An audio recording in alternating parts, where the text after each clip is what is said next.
हरिओम ओम आनंदमय ओम शांतिमय ओम ज्ञानमय। आप सभी दर्शकों का हमारे चैनल पर स्वागत है। आज हम लोग बीएड थर्ड सेमेस्टर के अंतर्गत विशिष्ट स्वास्थ्य संबंधी समस्याएं का स्वरूप क्या है इसके विषय में अध्ययन करेंगे।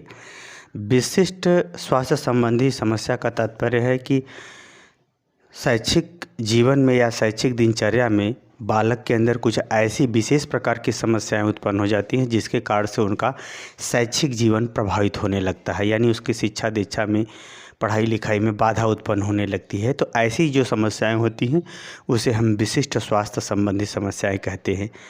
ये जो विशिष्ट स्वास्थ्य संबंधी समस्याएं होती हैं, जैसे मिर्गी का आना, उसको खून की कमी होना, शरीर के जोड़ों में दर्द होना, ये सब विभिन्न प्रकार की जो स्वास्थ्य संबंधी समस्या हैं उनके हम लक्षणों के बारे में पढ़ेंगे, ताकि एक अध्यापक बालक को देख करके या बालक के सामान्य गतिविधियों को देख करके उसकी गतिविधि को समझा सके या नहीं समझ सके और उसको जो है उचित निर्देशन स्वास्थ्य के लिए घर के अभिभावकों को चिकित्सा कराने संबंधी निर्देशन दे सके और उसको स्वस्थ करते हुए पढ़ाई को समान रूप से निरंतर करा सके। इन सब बातों को बताने के लिए आवश्यक है कि अध्यापक जो है स्वास्थ्य संबंधी विशिष्ट जो समस्याएं हैं उनको समझे, उनको जाने। तो आइए उन्हीं विशिष्ट स्वास्थ्य संबंधी समस्याओं के लक्षणों के विषय में अध्यापक को जानना जरूरी होता है। उन्हीं सब बातों को हम लोग इस वीडियो के अंतर्गत चर्चा करेंगे। अगर हम बात करें तो इसमें जो विशिष्ट स्वास्थ्य संबंधी जो समस्याएं हैं उसके अंतर्गत पहला हम लोग मिर्गी को लेंगे। इसमें होता क्या है, जब किसी बालक को मिर्गी आती है या कोई बालक मिर्गी की समस्या से ग्रसित है तो उसका ज़ोर ज़ोर से हाथ पैर जो है काँपने लगता है, ज़ोर ज़ोर से काँपने लगता है। और जो है ये जो है दौरा जो है लगातार कभी कभी आने लगता है, तुरंत कभी कुछ दिनों पे आता है तो कभी लगातार आने लगता है दौरा ऐसा। और हाथ पैर अत्यधिक इसमें हिलाने लगता है, एक प्रकार से जो है बड़ा विचित्र सा स्वरूप उसका हो जाता है हाथ पैर का। और ऐसे में कभी बेहोश भी हो जाता है। और इसका शरीर जो है, जब मिर्गी का दौरा आता है तो इसका शरीर पीला पड़ जाता है।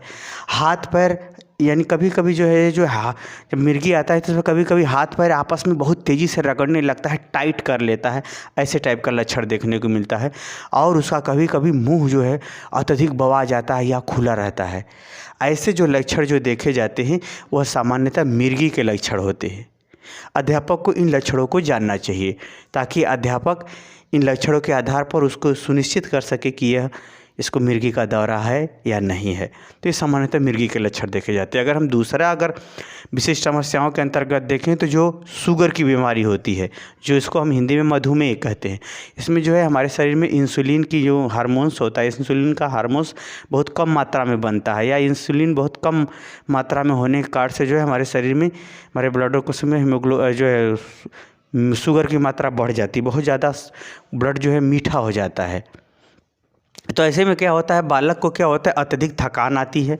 वो कुछ भी काम करेगा या कहीं आएगा जाएगा या कुछ भी करेगा उसे बहुत जल्दी थकावट, उसे बार बार प्यास बहुत तेज़ लगती है और वह पेशाब भी बार बार करने लगता है। सामान्यतः जहाँ वो पेशाब करता है वहाँ चींटियाँ भी आना शुरू कर देती हैं, ऐसा भी देखा जाता है। उसको कमजोरी अत्यधिक महसूस होता है। त्वचा संबंधी रोग जैसे फोड़ा फुंसी हो जाए तो जल्दी ठीक नहीं होता है, उसको कहीं चोट लग जाए त्वचा में तो जल्दी ठीक नहीं होता है। ये सभी बीमारियाँ देखी जाती है त्वचा संबंधी।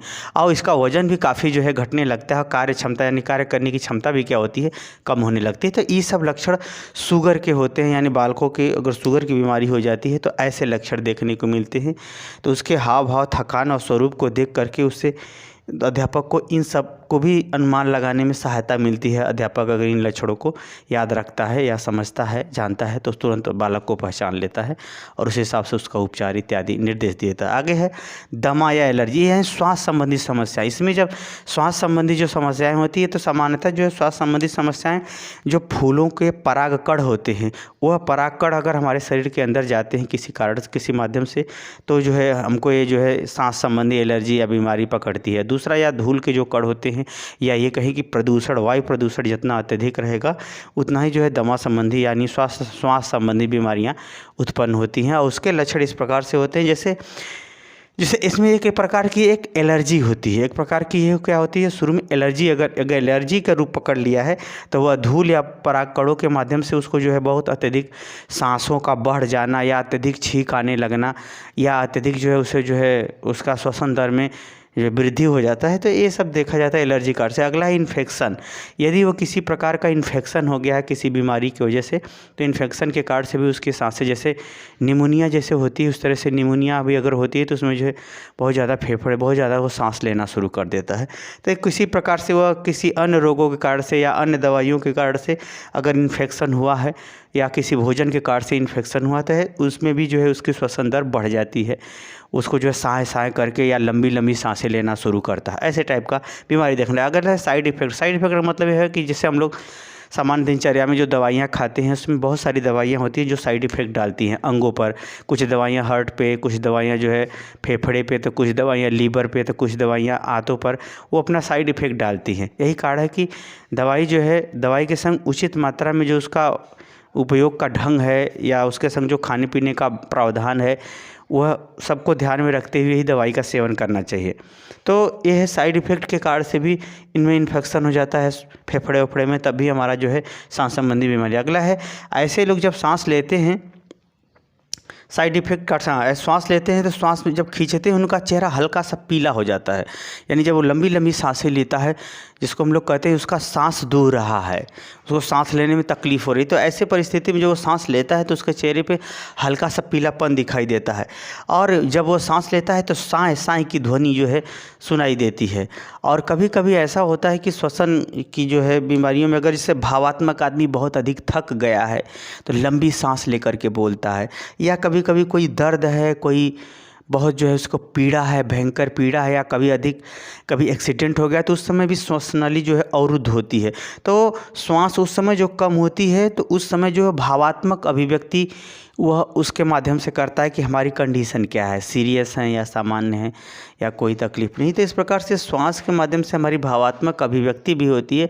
तो अध्यापक अगर इन सब बातों को समझता है तो वह श्वास की कंडीशन को समझ सकता है, क्योंकि अगर बालक अत्यधिक श्वास से पीड़ित रहेगा तो निश्चित रूप से वो जो टेंशन फ्री नहीं हो पाएगा, टेंशन फ्री नहीं रहेगा या उससे तकलीफ़ रहेगी तो वह निश्चित रूप से जो है उसको दिक्कत होगी। आगे हम इसमें चलते हैं। आगे जो विशिष्ट समस्याएं हैं वो हड्डियों के जोड़ों में दर्द से संबंधित है। हड्डियों में जोड़ों का दर्द का तात्पर्य है कि हड्डियों के जोड़ों के बीच में जो ग्लिसरार पाया जाता है जिसके होने से हड्डियाँ एक दूसरे पर आराम से घर्षण करती हुई सरकती रहती हैं। जब सरकती रहती है आराम से तो दर्द नहीं होता है। जब वो ग्लिसरॉल की मात्रा कम हो जाती है तो हड्डियाँ एक दूसरे पर घिसने लगती हैं या घर्षण करने लगती हैं, जिससे दर्द होता है। ऐसी परिस्थिति में बालक को उठने बैठने या दौड़ने में या चलने में जो है खटखट की ध्वनि या चट की ध्वनि या फिर उसको तकलीफ़ होने लगती है या दर्द होने लगता है। आगे इसमें जो है जब जोड़ों में दर्द होता है तो ऐसे में आँखें भी लाल हो जाती हैं। ये लक्षण है कि जब हड्डियों से संबंधित कोई समस्या है तो उसमें जो है एक प्रकार से जोड़ों में दर्द संबंधी समस्या है तो उसमें आँखों का लाल होने का भी लक्षण पाया जाता है। और यह भी पाया गया है कि त्वचा में दाने निकल जाते हैं, त्वचा में दाने दाने टाइप के निकल जाते हैं। कभी ये भी पाया जाता है कि कैल्शियम की कमी के कारण से भी जो है या उनके साथ अन्य तत्वों की कमी के कारण से भी जोड़ों में दर्द देखे गए हैं। और जब हड्डियों का पर्याप्त विकास नहीं हो पाता या हमारे शरीर के पोषक तत्वों में कमी होती है या भोजन संबंधी पर्याप्त पोषक तत्व नहीं है तो पोषक तत्वों की कमी के कारण से हड्डियों में ऐंठन होता है। इसके वजह से यानी पोषक तत्वों की कमी के कारण से हड्डियों में ऐंठन के कारण से या हड्डियों में रोग लगने के कारण से भी जो है ये जोड़ों में दर्द होता है। तो जब उसके जोड़ों का दर्द जैसे होता है ना, शरीर का जैसे टांगों का सट जाना या फिर टांगों के बीच में बहुत ज़्यादा गैपिंग हो जाना, एक प्रकार से मुद्रा जो है ना, शारीरिक मुद्रा का डिस्टर्ब होना हड्डियों संबंधी कोई न कोई समस्या का ही है परिणाम। तो शारीरिक मुद्रा को सही करने के लिए या शारीरिक मुद्रा के विकृत रूप के लक्षण को ही देख करके अध्यापक क्या करे, सतर्क हो जाए और उस बालक को उचित राह उचित सलाह देते हुए उसे असाध्य रोग या जो है अत्यधिक रोग से ग्रसित होने वाली परिस्थितियों से पहले ही उसे बचा करके स्वस्थ करते हुए पढ़ाने पर बल दे। तो इस प्रकार से ये सब हैं जो शरीर के जोड़ों के दर्द यानी हड्डियों के जोड़ों के दर्द के लक्षण को उसको जानना आवश्यक है। अगले है खून की कमी, एनीमिया। एनीमिया एक प्रकार जो खून की कमी होती है, खून की कमी के कारण से पूरी एक प्रकार से समझिए तो शारीरिक संरचना, कोई भी रोग हो शारीरिक संरचना पूरी शारीरिक गतिविधि को तो प्रभावित करता है। लेकिन जो एनीमिया की समस्या होती है इसमें क्या होता है, खून की कमी के कारण से पीलिया बार बार हो रहा है तो समझिए खून का कुछ कमी है, यानी पीलिया के लक्षण से या अल्सर जो पैरों अल्सर की बीमारी होती है उसके वजह से भी खून की कमी के कारण से भी ये देखा जाता है। तो इन लक्षणों को भी जानना। अगला है पेट, घुटना, कोहनी, शरीर या अन्य के हिस्से में दर्द जब होता है तो इसमें भी अधिकांशतः जो है खून की कमी का ही लक्षण सामान्य रूप से होता है। आगे है कब जब अत्यधिक खून की कमी हो जाती है तो ऐसे में चाहे बालक हो या बालिका गस्ती खा के गिर जाता है या बार उसको बेहोशी भी हो सकती है। और जब खून की कमी होती है तो उसके कानों में सनसनाहट की आवाज़ आती है। खून की कमी होने पर उसके कानों से क्या होती है, सनसनाहट की आवाज़ आती है। और कभी कभी कोई अंग या कहीं बैठे रहता है तो उसके पैर में झुनझुनी या उसका पैर सुन्न होने लगता है या शून्य टाइप का उसे महसूस होता है।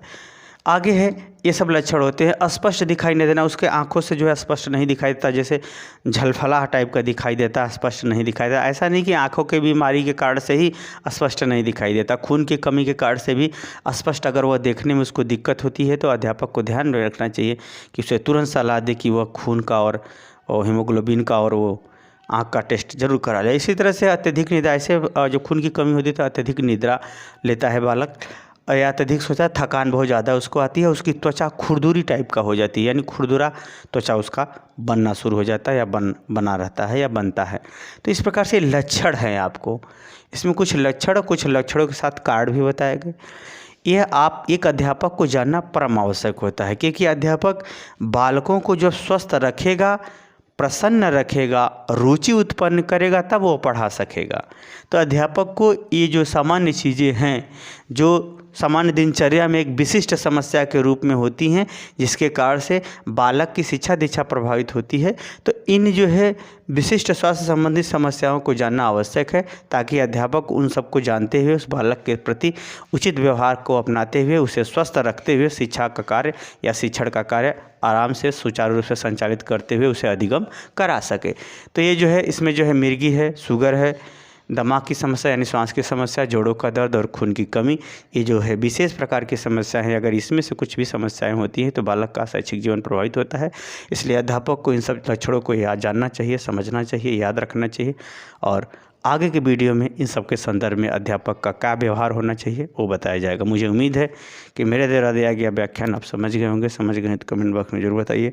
साथ ही मेरे चैनल को लाइक शेयर सब्सक्राइब कीजिए। हरिओम।